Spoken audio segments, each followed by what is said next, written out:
From mind control experiments to the 1990 testimony of Nayirah, the line between conspiracy and reality can often blur. But as history has shown us, sometimes the wildest theories hold grains of truth that can reshape our understanding of the world. So grab your seats as we start with the last theory on our list. I'm really curious if you already know the top 3. Let's get to it. 10. Gaydar. Canada is a beloved country that many people have a fondness for. Canada in the 1960s wasn't exactly the idyllic paradise it appears to be now. The Canadian government enlisted the expertise of Carleton University professor Frank Robert Wake to develop a device known as the Fruit Machine, which they believed had the ability to identify and detect gay men. It wasn't driven by a genuine desire to comprehend human sexuality. It was a disturbing instance of McCarthyism aiming to remove all gay men from the government. Over 400 individuals were laid off, while an additional 9,000 were placed on a list of potential suspects. The device claimed to function by measuring the dilation of a person's pupils when exposed to same-sex erotic imagery. Did you ever expect something like this to have existed? Well, number 2 is most definitely going to shock you. 9. The CIA performed mind control experiments on American citizens. According to NPR, the CIA believed that the Soviet Union had found a drug capable of manipulating human minds. So, they did what any intelligence organization would do in the same situation. Drug unsuspecting American citizens. Why would they have done something like this? If mind control existed, a lot of things would not have happened. The CIA initiated a program called MKUltra with the aim of discovering a drug from mind control and utilizing it as a weapon against the Soviets. The program's director, Sidney Gottlieb, also made arrangements to purchase the entire global supply of LSD. He distributed it to hospitals, clinics, prisons, and other institutions to observe the different reactions of individuals with varying psychological dispositions to the drug. Do you want to know the most frustrating part? According to a Senate investigation of MKUltra, the Central Intelligence Agency, or CIA, administered drugs to American citizens without their knowledge or consent. It utilized university resources and staff without their awareness. It provided funding to top researchers, sometimes without their awareness. What do you think would have happened if they had successfully created this drug? 8. Tuskegee Syphilis Experiment. In 1932, the U.S. Public Health Service collaborated with the Tuskegee Institute to establish a deceptive syphilis treatment program. The experiment, which involved deceiving nearly 400 African American men diagnosed with syphilis, was originally intended to last only 6 months. The public only became aware of the research, and the government was eventually forced to investigate and shut down the program in 1972. These 400 men endured 40 years of being subjected to hazardous chemicals and unnecessary medical procedures, all under the pretense of receiving legitimate treatment. Patients were not informed about the curative properties of penicillin for syphilis, as researchers aimed to gather further knowledge about the disease. The study was later deemed ethically irresponsible by a government panel. In 1974, a class action suit was settled out of court for $10 million, providing lifetime health benefits for the surviving participants. This must have been so terrible for the people involved. What do you think about this? 7. Princess Diana's murder. Shortly after Princess Diana's tragic passing on the 31st of August 1997 in a tunnel in Paris, various conspiracy theories began to circulate. Just like the tragic death of John F. Kennedy, the sudden loss of such a well-loved and prominent figure was truly shocking. Princess Diana's untimely death was a tragic departure from the usual fate of royalty, who typically pass away from natural causes or other non-violent circumstances. Unlike many conspiracy theories, this one had a billionaire backing it, Mohammed Al Fayed, the father of Dodi Al Fayed, who tragically lost his life alongside Diana. Al Fayed asserts that the incident was actually a targeted attack orchestrated by British intelligence agencies, allegedly at the behest of the royal family. The claims made by Al Fayed were thoroughly investigated and ultimately dismissed as unfounded by a 2006 inquiry. The following year, during Diana's inquest, the coroner clearly stated that Al Fayed's conspiracy theory had been carefully examined and found to be completely unsubstantiated. In January 2023, Prince Harry expressed his belief that she could still be alive for many years after the crash, supporting the conspiracy theory. During his interview with Anderson Cooper on 60 Minutes, he expressed the belief that she might have staged her own death and that they would eventually be reunited. Is this really true? What do you think? 6. The 1990 testimony of Nayirah. In October of 1990, a 15-year-old girl named Nayirah provided testimony to the US Congress, sharing her account of Iraqi soldiers allegedly removing 15 Kuwaiti babies from incubators and leaving them on the floor to perish.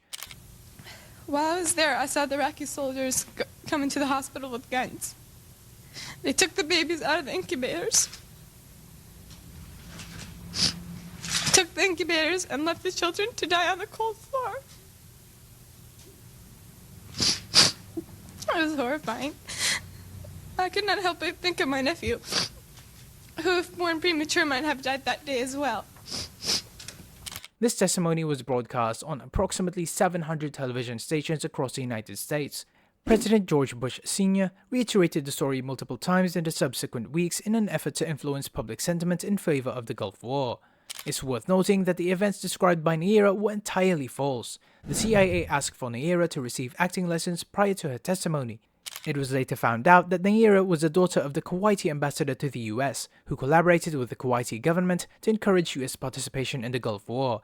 Amnesty International criticized the Bush administration for manipulating the international human rights movement for their own gain.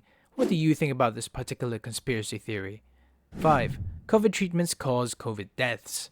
The conspiracy theory that suggests COVID vaccines contain 5G chips may be subject to ridicule, but there is another conspiracy related to COVID that is potentially causing harm and loss of life. There are concerns among certain individuals that the medications used for COVID-19 treatment may have adverse effects on patients. There have been instances where individuals with the disease have chosen not to take effective medications such as the antiviral remdesivir. Instead, they have relied on online sources promoting alternative health options which are frequently unproven or even debunked treatments. There is a viral alt-health podcaster named Brian Ardis who has been sharing a rather unusual theory about COVID-19. According to him, the virus is not caused by a virus itself, but rather by snake venom injected into specific individuals by the Catholic Church and the US Centers for Disease Control and Prevention. It's quite puzzling how the millions of people currently infected with COVID-19 seem to have overlooked any potential sightings of the Pope in their personal space, armed with a syringe filled with snake venom. However, let's not dwell on that for now. Ardis, naturally, offers his own range of supplements designed to counteract this perceived toxin. 4. CIA assassinations. In 1975, following the Watergate scandal, Senator Frank Church played a key role in establishing the predecessor to the US Senate Select Committee on Intelligence. The Church Committee was established with the aim of investigating the CIA and FBI to ensure their compliance with the law. The committee soon learned that the CIA had engaged in the operation of a hitman business. The CIA has been linked to various assassinations of political leaders and revolutionaries across different regions including Iran, Chile, Central and South America, Africa, the Middle East, and Eastern Asia. They disguised their assassinations as common incidents such as car accidents, suicides, cancers, and heart attacks.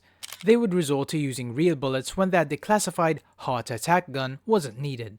Although this information is included in the congressional record, many people tend to dismiss it as a far-fetched conspiracy theory. Is this really true? 3. Roswell crash and cover-up.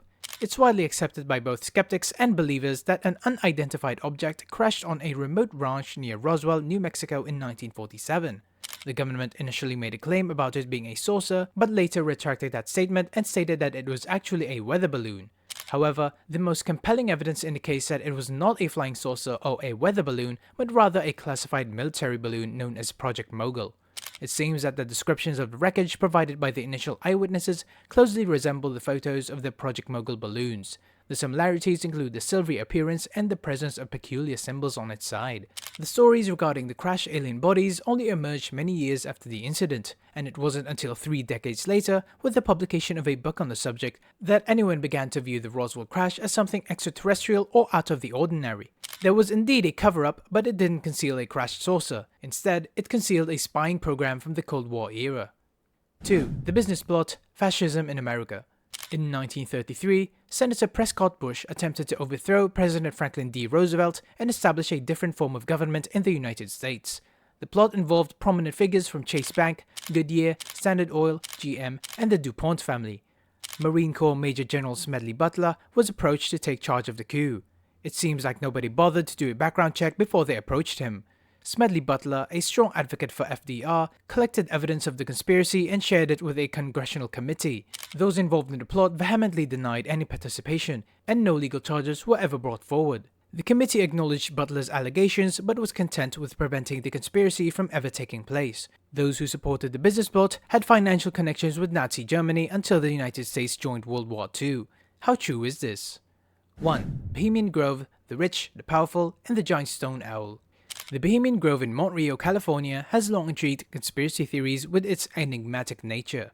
The stories typically revolve around affluent and influential individuals gathering annually in a forest where they partake in ancient customs and venerate a colossal stone owl. the owl is said to play voice recordings of member Walter Cronkite. Doesn't that sound a bit unusual? It seems that CBS, NBC, and ABC have all verified the existence of the Grove.